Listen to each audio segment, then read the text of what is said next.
In just a few weeks, GM closed 5 factories, cutting 14,000 jobs.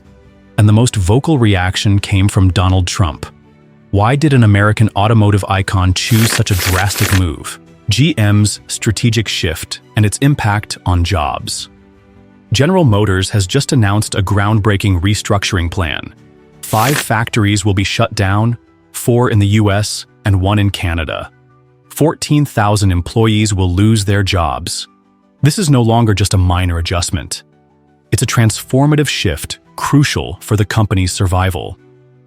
GM has decided to exit the internal combustion engine market, pouring $35 billion into electric and autonomous vehicles.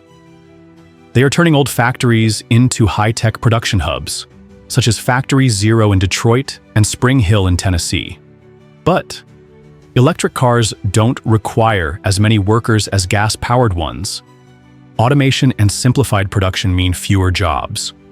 Will the green future come at the cost of thousands of American jobs? Impact on car prices and consumers.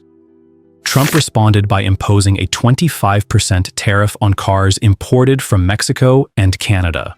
This is particularly significant because 30% of GM's cars sold in the US are assembled in these 2 countries. The result? Car prices could increase by thousands of dollars. An SUV imported from Mexico is no longer affordable as it once was. But that's not all. Trump also wants to eliminate the $7,500 tax credit for electric vehicles. If this happens, electric cars will become more expensive, forcing middle-class consumers to think twice before switching. Meanwhile, GM is still heavily investing in domestic supply chains, such as the $650 million investment in the Thacker Pass lithium project in Nevada, aiming to secure domestic battery material supplies. The problem is, electric car prices may not necessarily decrease, but consumers will certainly pay more. What's concerning is that consumers will bear the costs from both sides, tariffs and the removal of subsidies. For many US households, especially the middle class, owning an electric vehicle will no longer be an economically viable option. GM is speeding up its technological transition, but this pace may outstrip the ability of the general market to adapt. If subsidies are withdrawn while battery prices remain volatile, buyers will have to choose between keeping their old car or taking on debt to purchase a new one. Amid rising living costs, buying a car is becoming more of a burden than a choice. Market reactions and long-term impact. As soon as Trump's tariffs took effect, GM's stock immediately dropped by 6%. The total market value lost billions of dollars. Investors were alarmed. Increased production costs, supply chain disruptions, risk of delays in new electric vehicle launches. While GM wants to accelerate the transition, tariff and policy barriers could slow progress.